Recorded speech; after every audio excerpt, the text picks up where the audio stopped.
Adam Taxin with Daniel Greenfield, Sultan Knish, talking about his Saturday, June 16th, 2012 column called Eating the State. Daniel, welcome.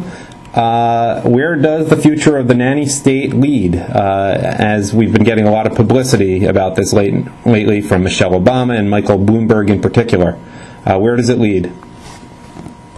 Well, the big ambition of American liberals is that we should just be exactly like Europe, and Europe is heavily regulated. There's very little practical freedom.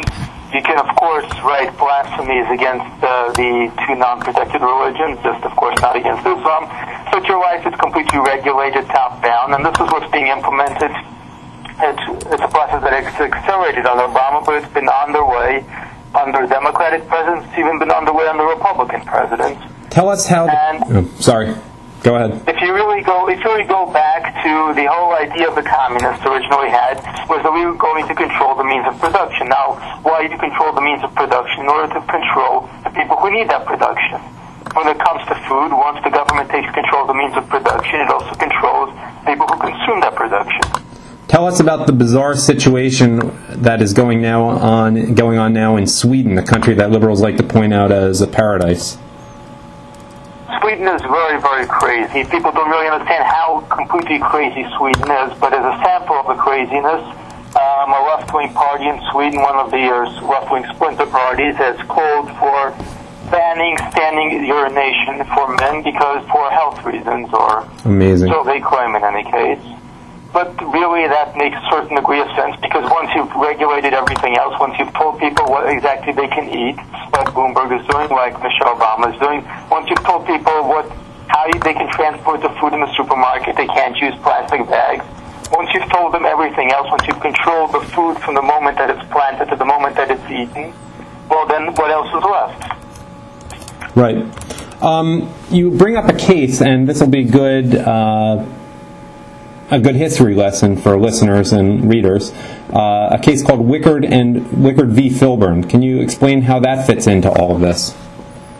Back during the FDR New Deal, which was in some ways really a creepier totalitarian dictatorship than anything Obama has done, and that's really saying something, the United States Supreme Court ruled that the United States government could prevent a farmer from growing wheat on his own land for his own consumption because it was now a matter of interstate commerce. By now, obviously, the Obamacare has also been ruled as a matter, not by the Supreme Court, hopefully the Supreme Court will strike that down, but the Obamacare mandate has been rolled through under the guise of interstate commerce. So you begin by controlling completely the means of production, then you get right down to it, and you can tell every individual how to live. Once you decide that the government can control factories and farms, they can control the people who buy the products from the factories and farms. And another interesting point, let me just read your quote, is why bother fighting Al-Qaeda when we can fight plastic bags? I take that to mean that liberals like to have phony wars where they can display their bravery because they're too timid to fight the real enemy. Is that a fair assessment? Absolutely. I mean, it's easy to slap the sword out of somebody's hand, but try to slap around an Islamic terrorist.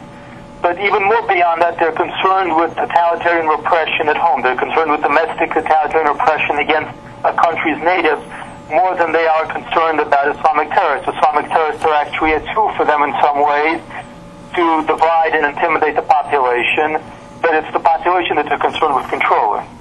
I also like the point you made about how this is parallel to what con artists do. Can you explain that a little bit more to the public? They start you off small. They start off with a hard luck story, and liberals are fantastic at hard luck stories. You know, you turn on the TV, you see 5 commercials full of hard luck stories from liberal organizations raising money for starving kids in Africa, or for kids with asthma here, or for rainforests, or for one thing or another, the whales. All these hard luck stories add up to a liberal infrastructure that uses money to gain power and then control people's lives. And how is that like a con artist? Because they start small. They start off with a hard luck story, and then they end up taking everything if you let them.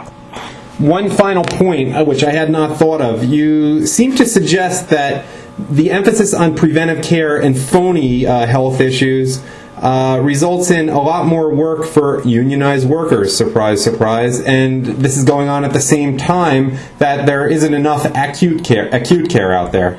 Fair to say? Yes, it is. This is a reality. Nurses are being prioritized, doctors are being deprioritized, because nurses are linked to politically powerful unions, and because we have this whole idea that we're not going to treat medical problems, we're going to prevent them ahead of time by legislating and regulating and nudging people and using mostly lower-level medical professionals to do it. Daniel Greenfield, as always, thanks for your time. For people who are listening, this is meant to be a supplement, not a substitute for reading the actual article, which can be found, as always, at sultanknish.blogspot.com. Take care, Daniel.